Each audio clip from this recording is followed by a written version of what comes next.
according to all the opinion polls, Nigeria's economy will be one of the biggest issues in presidential elections that take place in about 4 months from now. The Nigerian currency, the naira, has been falling dramatically and remains extremely fragile, while inflation, debt and unemployment have all been rising. Now, according to the maiden report by the policy think tank Agora Policy, which has been timed to coincide with the campaign season, despite the fact that the country has posted positive GDP growth in 6 consecutive quarters and as Africa's biggest GDP, the economy has worsened by all accounts.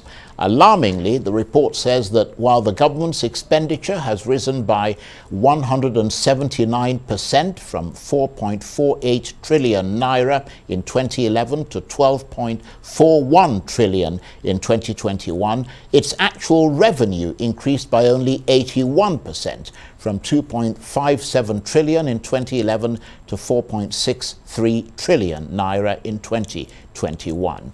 It warns that unless audacious reforms are introduced quickly, the steep, rapid decline of the Nigerian economy will continue, and it's anyone's guess where things will end up. Well, for more on this, I'm joined now in the studio by the founder and executive director of Agora Policy, Waziri Adio, who happens to also be an Arise News current affairs analyst. Waziri, thank you very much indeed. Thank you for having me. And congratulations. Thank you. We're always proud when one of our own, so we crow from the top of the hills. But let's look at that report. How do you reconcile the fact that Nigeria continues to post positive GDP growth in the last 6 quarters, as you said in your report, and yet you maintain that not only is the Nigerian economy not in sound health, it's in, to use your words, rapid decline? Yes, it's this is why it's good to look at data and to look at data in a comprehensive way. And one of the things we want to do at Agora Policy is to make sure that we have reasoned discussion based on data and evidence, and we use the evidence to decide, to make decisions about what we need to do. So what we try to do is to look at the state of the economy, and there's no better time to look at the state of the economy than now. Everybody is at the top of the mind of all Nigerians and all businesses, both local and foreign, because everybody is feeling the pinch, and we believe that this is an opportunity to talk about the state of the economy, not necessarily in terms of finding faults, but to understand what is going on, and on the basis of that, come up with options about, so what do we need to do to make sure that this economy is optimized? So directly to your question, if you look at the growth, yes, there's been some growth, but when you look at it, so many things are happening. The first one is that the growth is not as big as it should be, given the size of our country. That is the first thing. The second thing is that we're not growing at the rate that we used to. Since the last time we had a 6%, 5% growth was way back. From 2015, we've not had any growth that went above 3% until the last the second quarter of 2022, right? So it's been like under 2%. So the growth is actually low, is fragile, and don't also forget that our population grows by 3%. So whatever growth that you have is undercut by the growth in your population. Also, the growth is not inclusive. And when you look at the recent growth that we have posted, there's also a base effect, because what you do with GDP growth is actually to look at national productivity, right? And what you do is to compare one year to the other. So for example, if your total production, the value of your total production last year or in 2020 happened to be 100 million, for example, and in 2021 it grows to 110 million. So that's 10% growth. Right. So, but cast your mind back. 2020 was the year of global recession, right? Because of COVID-19, and all the things that came with that. So that, so any growth that you have against 2020 because you are doing it in comparison, is actually you are coming from a low base. That's why they call it base effect. So so it's not just it's good to look at the growth figure from one year to the other, but you also need to look at other things, and we're all feeling the other things in our pockets, on our tables, on our on our breakfast and dinner table, and all of that. So we see what is going on. So when we look at you also see some of these paradoxes of growth without human development. You can have economic growth, and that might not translate to human development. When you look at all the indicators of human development, you see that we're not doing very well. You can also have growth that is not job-led. Is that what you mean by inclusive development? Because, I mean, there was one bit where you talked about the level of inclusive development being exceedingly low. Yeah. What does that mean? Okay, so if you see the growth that we have over time, you see that this is largely driven by the oil sector, right? And that does not, you can post growth, but if that does not translate to reduction in poverty, that does not translate to increase in employment, right? Then it's only benefiting a few. So it's wanting to have growth, and that is why people talk about, is it jobless growth or job-led growth? Yes, What we have had in Nigeria over time is, our economy, the base of our economy is very narrow. And that is one of the things, that came out of this report. That's a very important point. And you mentioned that's one of the things. What are the other top lines that have emerged from that analysis? Okay, so many things that you can see from that report. There are so many things, challenges confronting the Nigerian economy, and some of these things we all know them. But the good thing about data is that it allows you to put things in perspective, right? So what we did with this report, and it was actually, we commissioned the report. It was done by a group of young, very smart economists. So this is not a Waziri Adio report, and they looked at official data. And we looked at a 10-year period between December 2011 and December 2021. And you look at all the different indicators. And like you mentioned in your intro, so one of the things that you see is that, there's a mismatch between revenue and expenditure. So government expenditure has been going up. It went up by 179%, but the revenue, the actual revenue, not the budgeted revenue now, increased by only 81%, right?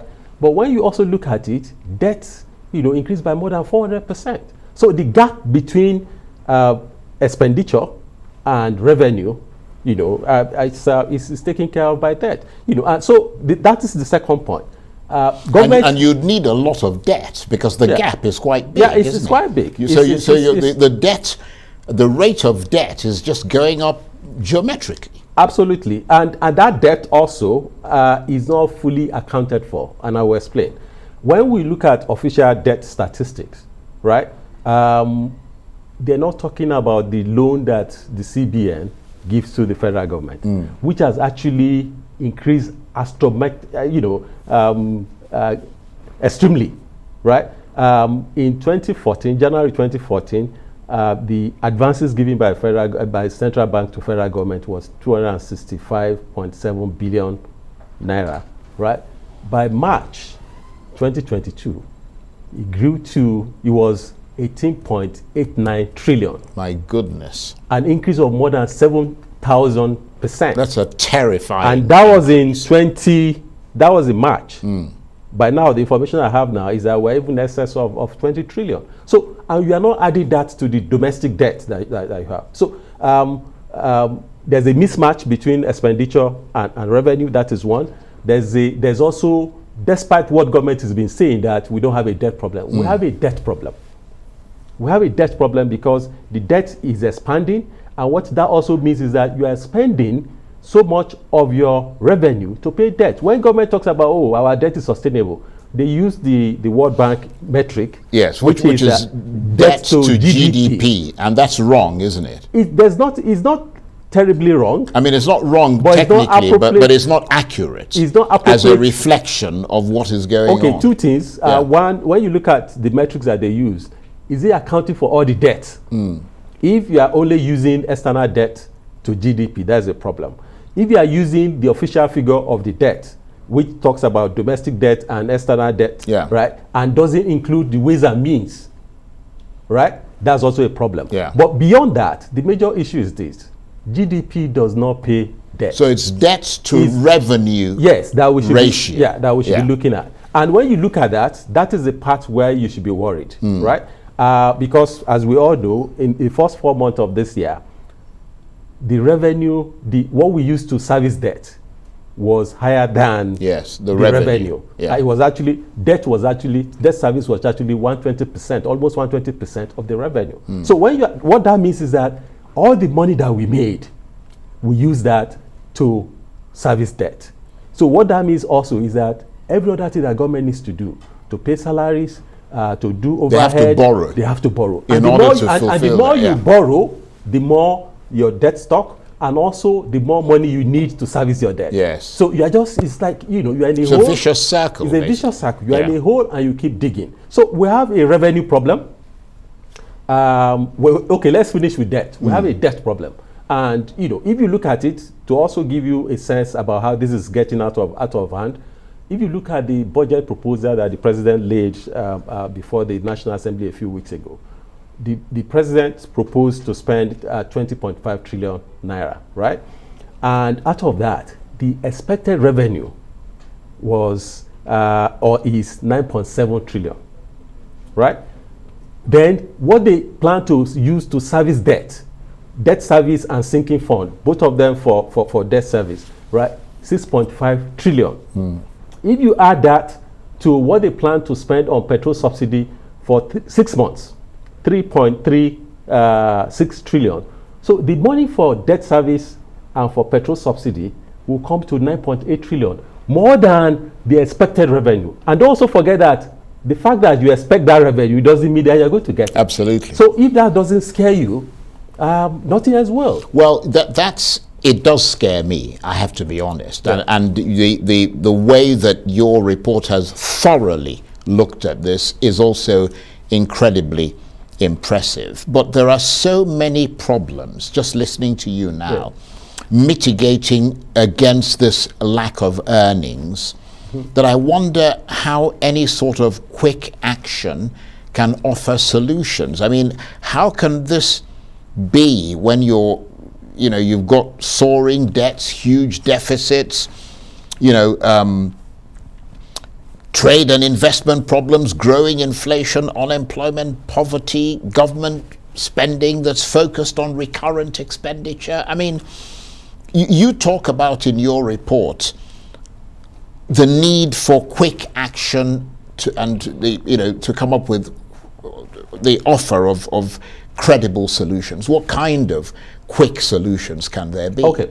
The first thing is that we need to acknowledge the problems and face up to them. And some of them we need to, because you can't solve a problem without understanding it. And that is what this report tried to do. Do a diagnosis, and on the basis of the diagnosis, the result of the diagnosis, come up with prescriptions. Like I said, the economy is not growing as much as it should, so we need to grow the economy. But you can't, it's not like, it's not like a switch, right? That, you switch it on or you switch it off. But there are certain things we need to do, like yesterday, to make sure that we live within our means, right? The first thing that we recommended is that first subsidy needed to go like yesterday, right? In the 2023 budget, they said first subsidy will be for 6 months, and it's going to be 3.36 trillion naira for 6 months. That means on the average, you are going to be spending 500 billion naira every month on petrol subsidy alone, right? So you need to get rid of that. You don't have that kind of luxury. The second thing is that we need to tackle the menace of oil theft, because that's also another reason why we're not getting as much revenue that we used to. One of the data points in the report was that in January 2011, Nigeria produced 2.49 million barrels per day. In July this year, it fell to 1.08 million barrels per day. Right, so that is a problem. We can't even meet our OPEC quota. This is the time when all the oil-producing countries, they are smiling to the bank. We shouldn't be in this mess that we are in if we're able to meet up to our production quota, right? And we should be able to use that, the benefit from that, to mitigate, the headwinds. So that's a crucial thing. So we need to plug that hole. We need to end oil theft. We need to not just block oil theft. There are also other issues around oil production that we need to. So reform of the oil sector, the upstream reform, downstream reform, which is the regulation. We need to do that. We need to generate more revenue than we're generating, right? And there are certain areas you can look at. The first one is that we have some agencies called revenue generating agencies, right? And some of them, they are not keeping to the terms of the law, which is the Fiscal Responsibility Act, about how much they should be remitting. Government officials have said it many times that, some of these agencies are not remitted like 2.7 trillion, and stuff like that. So we need to, if we need to amend that law, we need to, but at the same time, we need to get most of these revenue generating agencies out of the budget.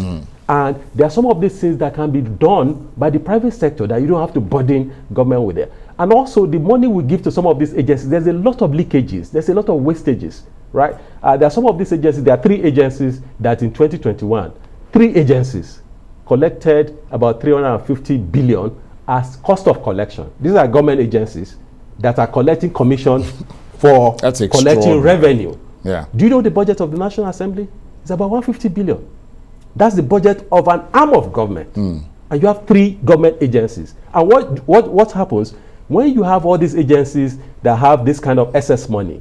And what are those agencies? They will spend the money. I'm saying, what are those agencies? Oh, the 3 I mentioned, FRS, customs. FRS collects 4% cost of collection minus the one on oil and gas. Custom collects 7%, and the National Upstream Petroleum Regulatory Commission also collects 4%. Right. So when you create all these super agencies that become like government onto themselves, and the thing about having money is that you spend the money. You spend the money once you have it, and you see them with all kind of frivolous you see the headquarters, you see they are never around, you see the kind of training that they go and do and all of that, and they employ, they give out contracts to consultants and all the rest of it. They turn to centers of patronage. So that is one area we need to look at. We need to expand tax revenue. Nigeria, if you look at, the tax revenue of central government in Nigeria in 2011 declined from 8.2% to 4.4% in 2019. In Africa, we have the lowest tax to GDP ratio.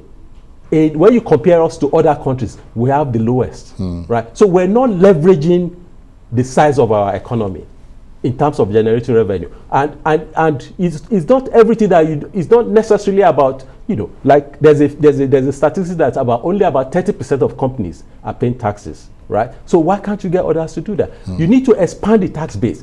Nigerians talk about taxpayers' money. We're just lying to ourselves. What is the proportion of Nigerians that actually pay taxes? Just a few, and those few are overtaxed. So what you need to do is that what they usually advise in tax administration is that you need to expand the tax base and have a low tax rate. Absolutely. To make sure that you bring others in the net, and all of that. So, look at VAT. VAT in Nigeria is 7.5%. The average for Africa, for West Africa rather, is 15%, right? And when you look at our neighbors, sometimes Nigerians will tell you, we're paying too much taxes. When people pay taxes, you impoverish people. We're not poorer than people in Niger. We're not poorer than people in Chad. When our neighbors, their tax to GDP, they're higher than our own. So, so there are many things like that you can do. That's a really interesting, really forensic analysis that you're giving us here. And in a sense, you've timed the release of this report to coincide with the campaign period, which is a critical period in Nigeria, because obviously that's a time that people need to hear solutions to the biggest problems confronting this country. Absolutely. Unfortunately, for now, we're not hearing much from the candidates. People are doing the usual, what they call the poetry of campaign. They will just give you very quotable quotes. I'm going to do this, I'm going to do that. And people say, yeah. You know, we need to hear, you know, the specifics from them. There are certain issues confronting us in this country. You need to create jobs. And that is very important for so many things. And there are options already about how you can quickly create jobs. Agriculture, value-adding agriculture, agro-processing, large-scale, you know, manufacturing. One of the major challenges we have, even with our forex, is that, you know, we're not selling anything to the world other than oil. Right? So, you know, so we're not having as much inflow as we'll be having. So this is the most important time in the life of a nation. When you have an administration that's time-barred with another administration likely to come in, this is a very important moment to discuss the affairs of the country. And there's nothing more important than the economy of the country. So in a sense, I mean, your report could be seen as some kind of blueprint for the next administration, for any serious candidate, and for the next administration that gives them many more policy options.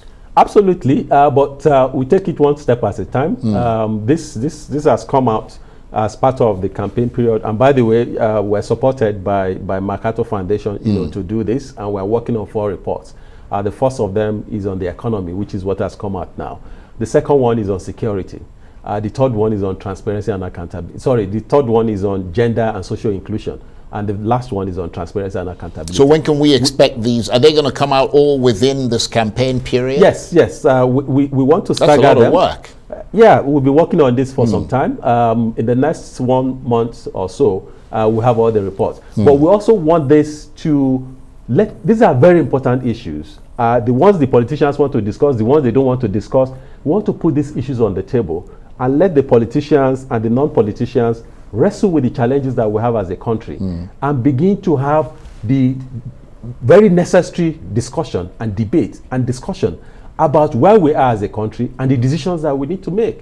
Some of them will be painful, some of them not necessarily so. But you know, we're at an inflection point as a country, right? And we need to deliberate. Okay, I guess what is perhaps most alarming about your report, to me, is that while government debts, deficits, expenditure, and all the rest of it have been increasing dramatically, it hasn't translated into a better standard of living and improved welfare for the people. Instead, we're seeing growing poverty, rising unemployment, essential services such as health, education, electricity, all of them continuing to worsen. And I think that's why I would recommend your report to all the politicians, to all the policymakers in this country. Waziri, I want to thank you very much indeed.